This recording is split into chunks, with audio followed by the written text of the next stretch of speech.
নয়, ওকে এই সমস্যার মধ্যে দিয়ে নতুন কোনো পথ খুঁজে নিতে হবে। আর আমরা তো সবাই জানি খনার আত্মা এক পৃথক মার্গে অবস্থান করে, তাই তো সে এত জ্ঞান সংগ্রহ করতে পারে। এ ক্ষমতা তো আর সবার থাকে না। আর এই ক্ষমতাই তো বিপর্যয়ের কারণ। আগে যা বিপত্তি ঘটেছিল তার তো সমাধান পাওয়াই গেছে, কিন্তু এখন যদি খনার সমস্ত প্রশ্নের নির্ভুল উত্তর দিতে থাকে, তাহলে কি কেউ বিশ্বাস করবে যে এই সমস্ত প্রশ্নের উত্তর খনাকে কেউ শেখায়নি? বরং নারী শিক্ষার প্রশ্ন তুলে খনাকে নিয়ে বিতর্ক আরো বাড়বে। তাই তো আমরা সবাই ওকে চুপ করে থাকতে বলেছি, কিন্তু খনা তাতে রাজি হয়নি, কারণ তাতে সত্য চাপা দেওয়া হয়। তাই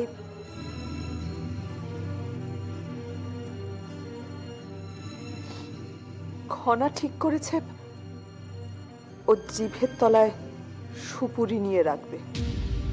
তাতে ওকে যত প্রশ্নই করা হোক না কেন, ও কোনো প্রশ্নের উত্তর দেওয়ার চেষ্টা করলেও পারবে না, আর তাতে সত্য চাপা দেওয়া হবে না। না, এ কি কথা? এতে তো খনার ভীষণ কষ্ট হবে। এটা তো নিজেকে অত্যাচার করা। ওর ওপর দিয়ে তো অত্যাচার চলছেই, কারণ ও যে পৃথক, ও যে ঈশ্বর প্রদত্ত সন্তান। আপনি নিজেকে শক্ত রাখুন। আর এই যদি ভবিতব্য হয়, তাহলে আমাদের কারো কিছুই করার নেই। আর একটি কথা বলার আছে। আচার্যদেব মিহির সমেত কয়েকজন ছাত্রকে পাঠিয়েছেন এই সমগ্র পরীক্ষা পদ্ধতিটা পর্যবেক্ষণ করার জন্য। আপনি যদি অনুমতি দেন তাহলে। থাকবে, নিশ্চয়ই থাকবে।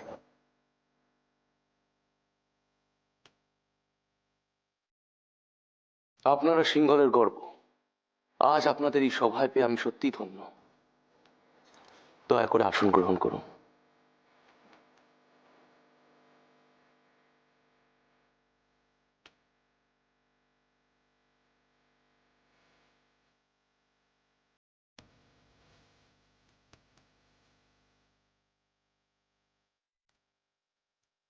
রাজু, এবার আপনি তাহলে অনুমতি দিন এই সভার শুভ সূচনা হোক। আজকের এই সভায় খনা আমার কন্যা হিসেবে নয়, প্রধান আলোচ্য বিষয় হিসাবে গণ্য করা হবে। তাই আমি এই সমস্ত কাজের দায়িত্ব রাজপুরোহিত মশাইয়ের হাতে তুলে দিতে চাই, যাতে কোনো পক্ষপাত দুষ্টতা না হয়। ক্ষমা করবেন মহারাজ, কিন্তু পক্ষপাত দুষ্টতার প্রশ্ন উঠছে কেন? কণাকে তো পরীক্ষা দিতে হবে এই প্রণম্য জ্ঞানী মানুষদের অধীনেই। কিন্তু তবু প্রত্যেক সভার একটা রীতি থাকে, আর মহারাজ যেটা বলছেন সেটা রীতির মধ্যেই পড়ে। রাজু, এই প্রস্তাব স্বীকার করে আমি নিজেকে ধন্য মনে করছি, কিন্তু আমার একটা বক্তব্য আছে রাজু। সভাপতি মশাই মন্ত্রীবর্গের প্রতিনিধিত্ব করবেন, এবং এই সভায় যে সিদ্ধান্ত গৃহীত হবে উনি সকল মন্ত্রীর কাছে সেই বার্তা পৌঁছে দেবেন। আমি এই দায়িত্ব গ্রহণ করতে সম্মত হচ্ছি, কারণ এও আমার কাছে অত্যন্ত গুরুত্বপূর্ণ দায়িত্ব। এখানে আমারও একটি অনুমতির প্রয়োজন আছে। বলছিলাম, খনা খুব একটা অপরিচিত মানুষজনের সামনে আসেনি, তার উপর আজ তার এত কঠিন পরীক্ষা। তাই রাজিমা বলছিলেন যে যদি কিছু রাজবংশীয় নারীদের এই সভায় থাকার অনুমতি দেওয়া হয় তাহলে ভালো হয়। এ বিষয়ে আপনাদের কি মতামত আমি জানতে চাইছি।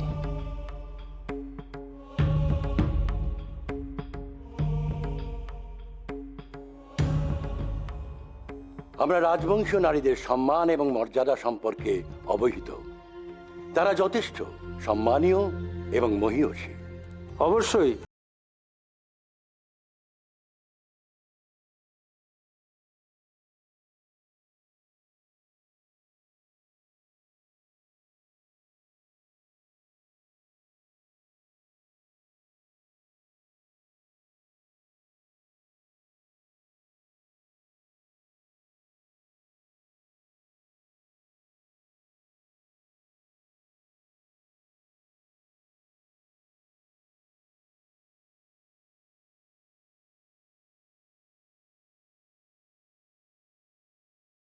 নিয়ে এসো।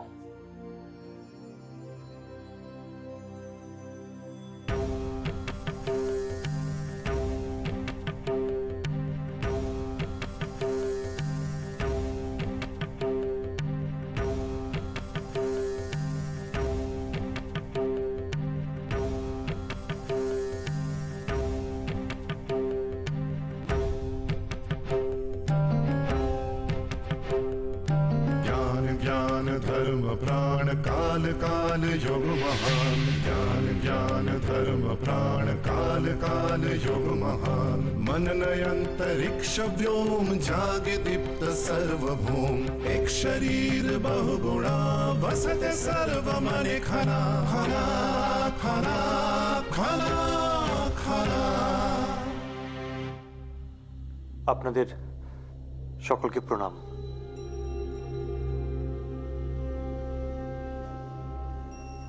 আমাদের রাজকুমারী খনা আজ সবকিছুর মুখোমুখি হতে প্রস্তুত।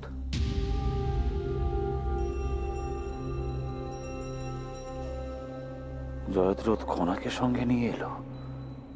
খনা আমার কাছে যে প্রতিজ্ঞা করেছিল তা পালন করতে পারবে তো?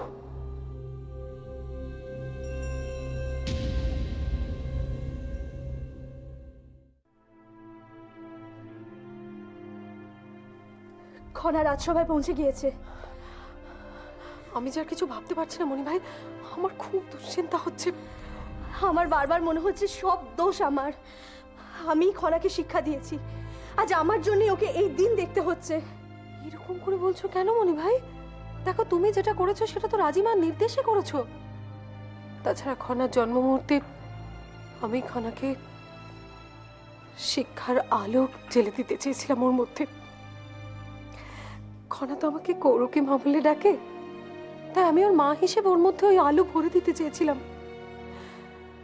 কিন্তু জানি না আজ সেজন্যই ওর জীবনে এত বড় চরম মুহূর্তটা নেমে এলো কিনা। রানীমা কোথায়? তাকে তো দেখতে পাচ্ছি না। উনিও তো আপনাকেই খুঁজছিলেন। আপনি যদি এখন বৌরানী পাশে থাকেন তাহলে ওনার মনের বল বাড়বে। আচ্ছা আচ্ছা, রানীমা মানসিকভাবে দৃঢ় আছেন তো? একজন মা হিসেবে এই অবস্থায় মানসিকভাবে যতটা দৃঢ় থাকা যায় হয়তো ততটাই আছেন। সত্যি এই অবস্থায় রানীমার মনের জোর ভাবা যায় না। খনার ওপর দিয়ে যা সব ঘটে চলেছে তার অর্ধেকও যদি মিহিরের ওপর দিয়ে যেত, আমি অন্তত নিজেকে সংযত রাখতে পারতাম না। কিন্তু এখন তো আমাদের সংযত থাকা ছাড়া আর কোনো উপায়ও নেই। আচ্ছা আচ্ছা, তোমরা সভায় যাওনি? আমরা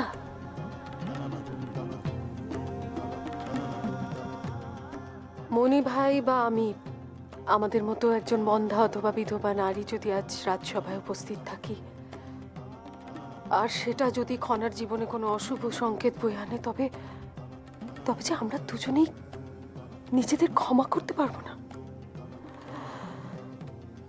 তাই আমরা সবাই যেতে পারলাম না। সত্যি রাজকুমারীর চারপাশে এত ভালো মনের মানুষ ছড়িয়ে ছিটিয়ে রয়েছে, এত সাদা মনের মানুষ।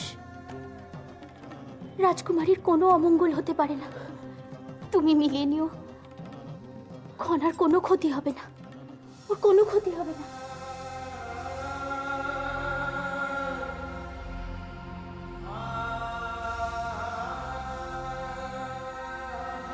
মনি ভাই, বিদ্যা লাভ করা কি খুব অন্যায় কাজ মনি ভাই? না না, কখনোই না। ঈশ্বর আজকে সেটাই প্রমাণ করবে, তুমি দেখে নিও। তাই যেন হয়, সেটাই যেন হয় মনি ভাই।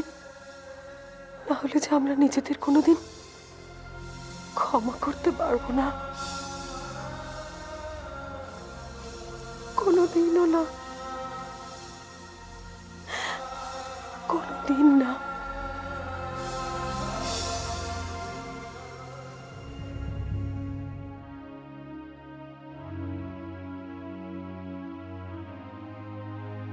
আসুন আসুন আসুন আসুন দেবী বসুন্ধরা।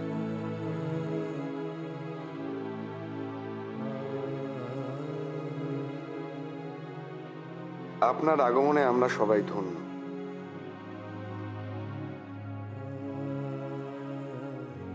মহারাজ, দেবী বসুন্ধরার সামনে রাজকুমারীকে প্রশ্ন করা বাতুলতার সমান, কারণ উনি সিংহলের সব থেকে জ্ঞানী ব্যক্তির সহধর্মিণী।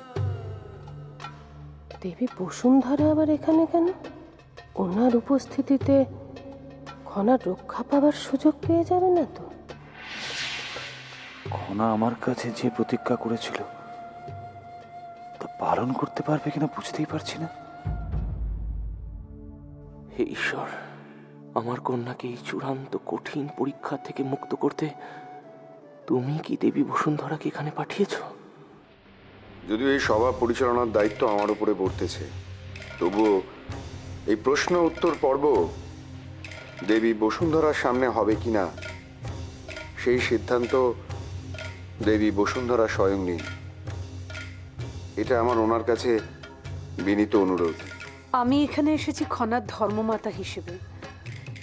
এখানকার প্রশ্ন উত্তর পর্ব পরিচালনার ব্যাপারে আমি আমার কোনো ব্যক্তিগত মতামত রাখব না।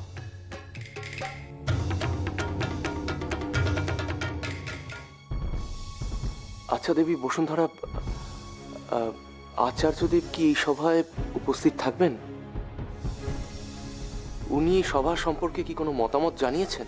আচার্যদেব সভার বিষয়ে কোনো মতেই উৎসাহী নন, কারণ আচার্যদেবের মত হলো প্রত্যেক শিশুই হলো ঈশ্বরের অঙ্গ। তাই তাকে জ্ঞানার্জনের প্রশ্ন তুলে সকলের সামনে প্রশ্ন করাটা উনি পছন্দ করেন না। যদি দেবী বসুন্ধরার এই সভা সম্পর্কে কোনো আপত্তি থাকে তাহলে এই মুহূর্তে এই সভা বন্ধ করে দেওয়া উচিত।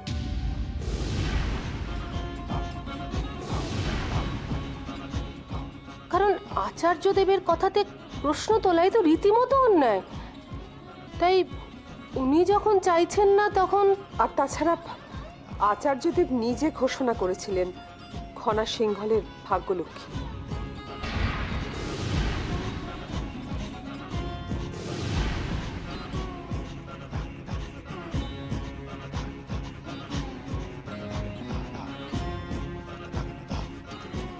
আপনারা সবাই এত জড়তায় কেন ভুগছেন? সভা চলুক। আমার শুধু একটি অনুরোধ আছে।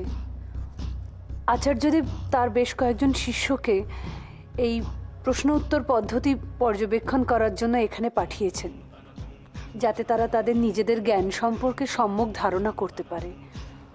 আপনারা যদি অনুমতি দেন তাহলে আমি ওদের ভেতরে ডাকতে পারি।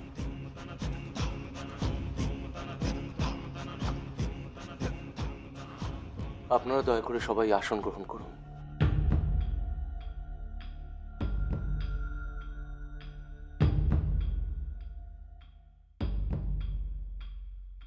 আজকের সবার আলোচ্য বিষয় জ্ঞান আহরণ। তাই এখানে থাকতে পারাটা নিশ্চয়ই সকলের কাছে সম্মানীয় ব্যাপার। তাই আচার্যদেবের ছাত্ররা যদি এই সভায় থাকেন তাহলে আপত্তির কি বা আছে?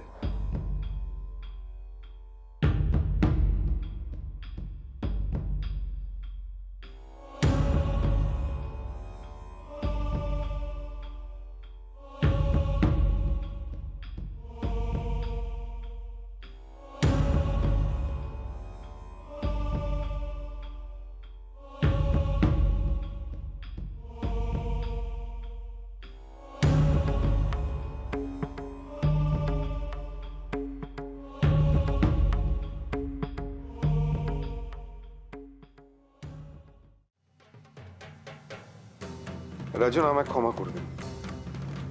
মিহিরের আসার ব্যাপারে আমি কিছুই জানতাম না। তাই আমি চাই মিহির যেন এক্ষুনি এই সভাস্থান পরিত্যাগ করে। রানীমা, আমিও জানতাম না যে মিহির এখানে আসবে। ওর জন্য আমিও ক্ষমা প্রার্থী। যদিও মিহিরের একটা পরিচয় আছে রাজ পুরোহিত মশাইয়ের সন্তান বলে, কিন্তু আজও এখানে আচার্যদেবের ছাত্র হিসাবে এসেছে। তাই ওর উপস্থিতিতে কোনো অসুবিধা হওয়া উচিত নয়।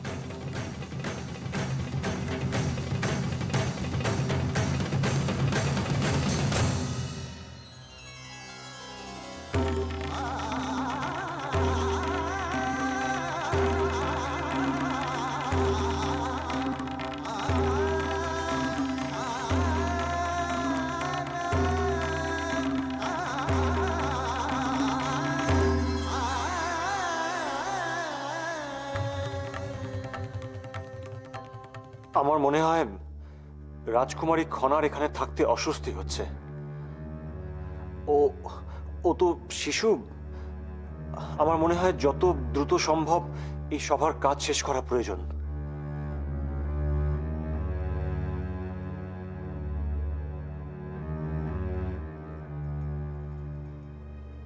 অস্বস্তির প্রশ্ন নেই, কারণ এই সভায় খনা সকলের কাছে প্রিয় মহারাজ। তাই এই সময় অপ্রয়োজনীয় কথা বলা অবান্তর। এখন কোন রকম বাগবিতণ্ডা করা উচিত হবে না, তাতে খনার সমস্যা আরো বাড়বে। তাই প্রাথমিকভাবে চুপ করে থাকাই ভালো। সবার অনুমতি নিয়ে আমরা তাহলে এই সবার কাজ শুরু করতে পারি। সভা শুরুর আগে একটা বিষয় তো আমরা ভুলে যাচ্ছি। খনাকে দিয়ে আগে তো প্রতিজ্ঞা করিয়ে নিতে হবে যে সে যা বলবে তা সত্য বলবে।